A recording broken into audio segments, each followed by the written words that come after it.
देशप्रिय आमदार, कर्तृत्ववान आमदार, विवेकी, विचारी, सर्वांना बरोबर घेऊन काम करणारे आमदार सुधीर गाडगीळ साहेबांच्या समर्थनार्थ मी दलित महासंघाच्या वतीनं आपल्यापुढं प्रेस कॉन्फरन्स घेत आहे आणि त्यानिमित्तानं माझं एक 5 मिनिटाचं माझं निवेदन करणार आहे. मला खरोखर अतिशय कौतुक आहे की भारतीय जनता पक्ष या पक्षाची एक पॉलिसी आहे की 70च्या नंतर कोणाला उमेदवारी नाही आणि ही केंद्रीय पातळीवरची पॉलिसी आहे. परंतु सुधीर दादा गाडगीळांचं काम असं आहे की भाजपनं आपल्या भूमिकेमध्ये बदल करून 70 पार केलेल्या दादांना पुन्हा एकदा मोठी संधी दिलेली आहे काम करायची. ही गोष्ट तशी अपवादात्मक आहे.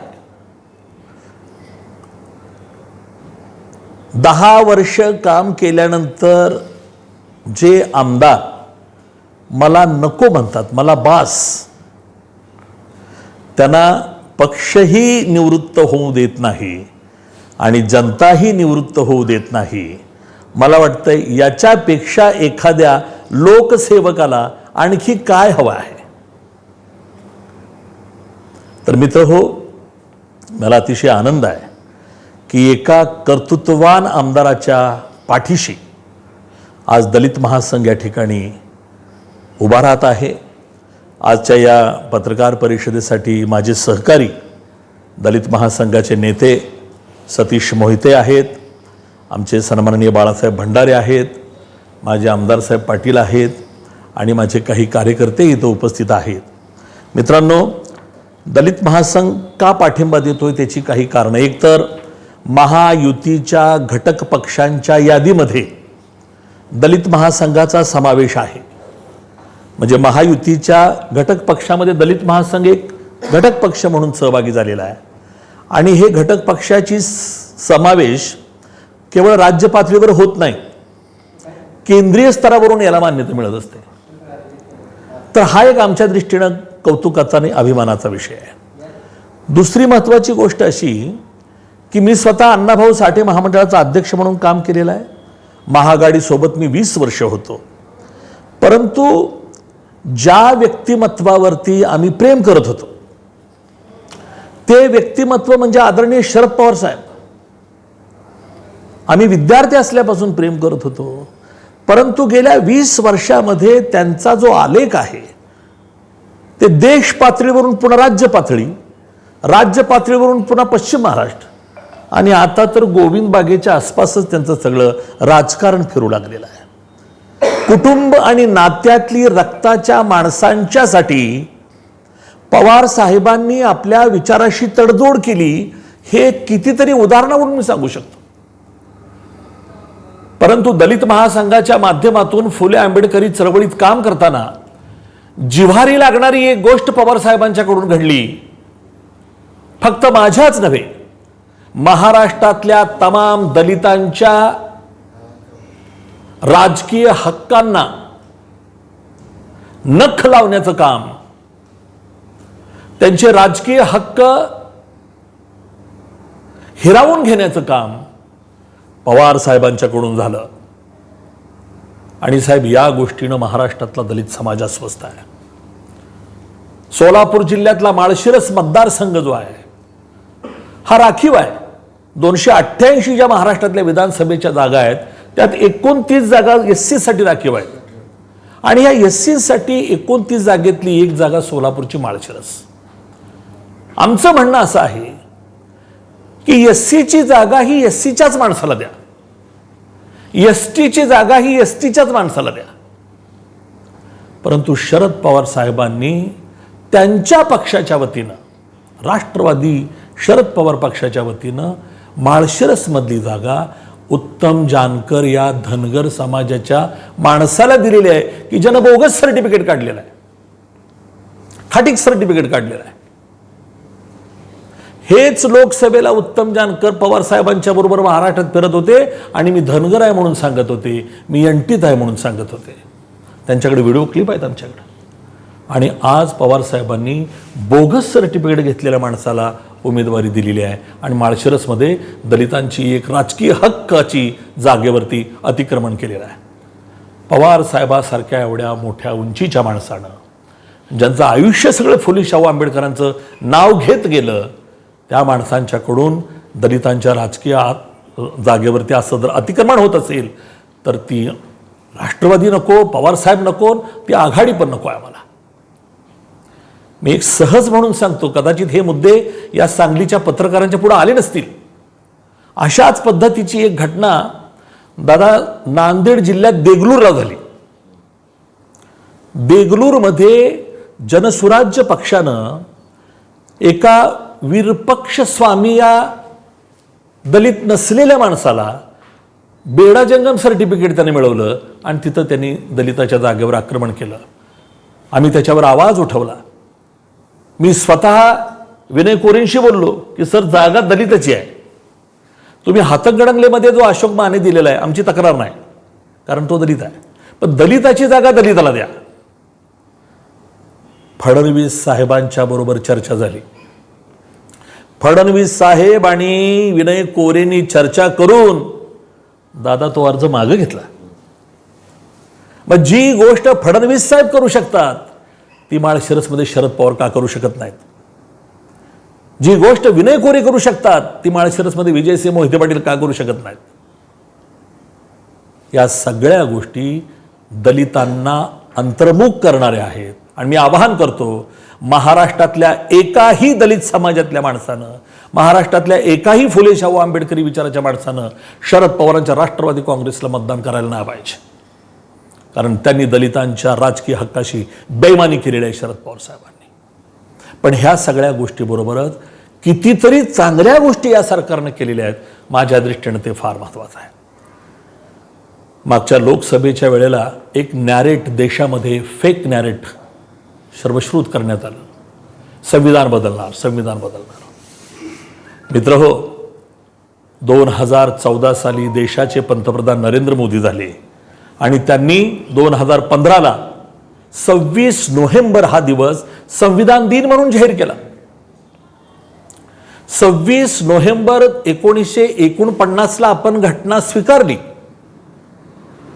आणि 26 जानेवारी 2050ला आपण त्याची अंमलबजावणी केली. तर ती 26 नोव्हेंबर मोदी साहेबांनी संविधान दिन म्हणून जाहीर केला. डॉक्टर बाबासाहेब आंबेडकर इंग्लंडमध्ये ज्या ठिकाणी राहत होते ते इंग्लंडमधलं घर, बाबासाहेब आंबेडकरांचं इंग्लंडमधलं घर विकत घेतलं भारत सरकारनं. आणि जशी मुंबईमध्ये नागपूरला दीक्षाभूमी स्मारक आहे तसं नरेंद्र मोदींनी लंडनमध्ये शिक्षाभूमी स्मारक उभा केलेला आहे. बाबासाहेबांचा सन्मान, दलितांच्या, बहुजनांच्या, वंचितांचा सन्मान करणारे नरेंद्र मोदी म्हणून आम्हाला आमचे वाटतायत. तीच गोष्ट युती सरकारनं केली. देवेंद्र फडणवीस साहेबांनी अण्णाभाऊ साठेंचा पुतळा रशियातल्या मॉस्कोमध्ये उभा केला. फडणवीस साहेबांच्या हस्ते मॉस्कोत पुतळा उभा आहे. अण्णाभाऊ साठे आमच्या वाटेगावच्या आहेत, या जिल्ह्यातल्या आहेत आणि आमच्या समाजाचं प्रेरणास्थान आहे. त्यांचा पुतळा मॉस्कोत उभा राहिला. लहुजी वस्ताद स्मारक जे पुण्यामध्ये उभा आहे, भूमिपूजन झालंय. हे स्मारक 120 कोटी रुपयाचं स्मारक आहे, ज्याचं भूमिपूजन एकनाथराव शिंदे साहेब, अजितदादा आणि फडणवीसच्या हस्ते झालेलं आहे. अण्णाभाऊ साठेंचं स्मारक मुंबईमध्ये चिरागनगरला, जिथं त्या घाटकोपर झोपडपट्टीत राहत होते, तिथं व्हावं म्हणून गेली अनेक वर्ष आम्ही मागणी करत होतो. एकनाथ शिंदे साहेबांच्या सरकारनं, महायुती सरकारनं 305 कोटी रुपयाचं स्मारक चिरागनगरला मंजूर केलेलं आहे. वाटेगावच्या स्मारकाला 25 कोटी रुपये दिलेले आहेत. हे आमच्या अस्मितेचे विषय आहेत. आम्हाला हे महत्त्वाचे विषय वाटतात. गेली 30-40 वर्ष आम्ही ह्या मागण्या करतोय, परंतु महाआघाडी सरकारने याच्यावरती लक्ष कधी केलेलं नाही, केंद्रित केलेलं नाही. आणखी 2 विषयाची नोंद झाल्याशिवाय ही प्रेस मला संपवता येणार नाही आहे. 40 वर्ष या महाराष्ट्रातले लोक म्हणतायत की बार्टीच्या धर्तीवर आरटीची स्थापना झाली पाहिजे. बार्टी म्हणजे doctor Babasaheb Ambedkar research and training institute. बार्टीच्या धर्तीवर आरटी करा. आरटी म्हणजे Annabhau Sathe research and training institute. आणि मला खूप खूप खूप आनंद आहे, कारण हे करून घेण्यामध्ये माझंही थोडंफार योगदान आहे. या महायुती सरकारनं सर मातंग समाजासाठी आरटी स्थापन केली. विधान भवनात अजितदादांनी घोषणा केली आणि सर त्यासाठी 105 कोटी रुपये जाहीर केले. मातंग समाजातल्या भावी पिढ्यातील मुलांसाठी त्यांच्या शिक्षण व्यवसायाच्या दृष्टीनं एक क्रांतिकारी निर्णय महायुती सरकारने घेतलेला आहे. आणि शंभूराज देसाई साहेबांनी यामध्ये आम्हाला खूप मदत केलेली आहे. कारण सामाजिक न्याय खातं हे शिवसेनेकडे असल्यामुळं मुख्यमंत्र्यांनी त्यांच्याकडे जबाबदारी दिली होती आणि त्यांनी ह्या बाबतीत फार मोठी मध्यस्थी आमच्या बाबतीत केली नाही. तिसरी आणि शेवटची एक गोष्ट म्हणजे अलीकडं आरक्षणाचा विषय सगळ्याच जातीमध्ये कळीचा मुद्दा झालेला आहे. आम्ही सुद्धा दलितामधले लोक आहोत. ज्या 59 जाती आहेत SC मध्ये, त्यामधले आम्ही काही जाती अशा आहोत की आमचं म्हणणं आहे की आम्हाला जो 13% आरक्षण आहे ते आमच्या वाट्याला येत नाही. काही ठराविक जातीच त्याचा लाभ घेत आहेत. तर अबकड करा, अबकड असं उपवर्गीकरण करा म्हणून साहेब 40 वर्ष लढाई चालू आहे. देश पातळीवर लढाई चालू आहे. कुणी याची दखल घेत नव्हती. पण ह्या सरकारनं एक अभ्यास समिती स्थापन केली, अनुसूचित जाती आरक्षण वर्गीकरण अभ्यास समिती. त्या अभ्यास समितीमध्ये मी एक सदस्य होतो. आम्ही 6 राज्यांचा अभ्यास केला. आणि कालच्या 1 ऑगस्टला अण्णाभाऊ साठेंची जी जयंती झाली त्यावेळेला यशवंतराव चव्हाण सेंटर जे आहे मुंबईचं, तिथं तिन्ही मंत्री होते, मुख्यमंत्री होते, दोन्ही उपमुख्यमंत्री होते. आणि त्यांनी जाहीर सांगितलं 1 ऑगस्टला, तुमच्या समितीचा अहवाल आला की आम्ही आयोग देतो तुम्हाला उपवर्गीकरणासाठी.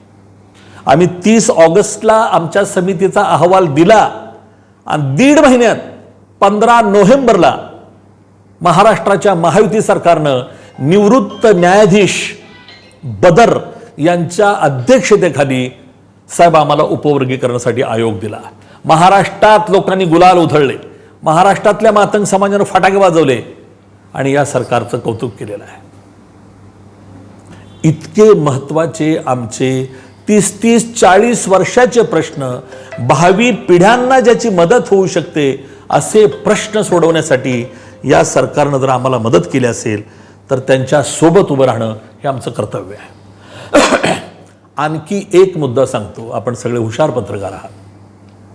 गेली 70 वर्ष जम्मू काश्मीरचा जो मुख्यमंत्री आहे तो जी शपथविधी घ्यायचा मुख्यमंत्रीपदाची, ती शपथ जम्मू काश्मीरच्या राज्यघटनेप्रमाणे घेत होता. मोदी साहेबांनी 370 कलम रद्द केलं आणि आत्ताच फारुख अब्दुल्लांचा मुलगा, काय नाव त्याचं, उमर अब्दुल्लानं शपथ घेतली. मित्रांनो, भारताच्या इतिहासात पहिल्यांदा भारतीय संविधानाप्रमाणे त्या माणसानं शपथ घेतलेली आहे. खऱ्या अर्थानं जम्मू काश्मीरमध्ये जर संविधान लागू कोणी केलं असेल, नरेंद्र मोदी साहेबांनी केलेलं आहे. त्यांना आरक्षण आता तिथं सुरू झालं, संविधानाप्रमाणे सगळे नियम सुरू झाले. मला एवढंच म्हणायचं आहे की नरेंद्र मोदी सरकार ते कुठले आहेत काय आहेत हा भागच नाही आहे. ते या देशाचे आहेत, देशासाठी काम करतायत, सर्व समाज घटकांसाठी काम करतायत आणि त्यांच्याच पावलावर पाऊल टाकून रात्रंदिवस काम करणारे मुख्यमंत्री आणि हे 2 उपमुख्यमंत्री आहेत. आणि या तिघांना साथ करायला जर आमचे दादा तिसऱ्यांदा जात असतील तर ही सुद्धा एक मोठी हॅट्रिक होणार आहे. दादा, मी एवढा शब्द देतो की आपल्या या हॅट्रिकमध्ये दलित महासंघ सिंहाचा वाटा उचलणार. आम्ही आमचं कर्तव्य बजावणार आणि या काम करणाऱ्या सरकारला, अहो उद्धव ठाकरेंच्या काळामध्ये त्यांचा घराचा दरवाजा 18 तास बंद असायचा आणि एकनाथ शिंदेच्या सरकारमध्ये 22 तास दरवाजा उघडा आहे. इतकं प्रचंड काम करत आहे हा मुख्यमंत्री. सातारा जिल्ह्यातला मुख्यमंत्री आहे, रिक्षा चालवणारा मुख्यमंत्री आहे, झोपडपट्टीत वाढलेला मुख्यमंत्री आहे, ज्याला गरिबी माहिती आहे. तर या सरकारबरोबर राहण्याचा निर्णय घेतलेला आहे. दलित महासंघानं आम्ही त्यांना पाठिंबा दिलेला आहे.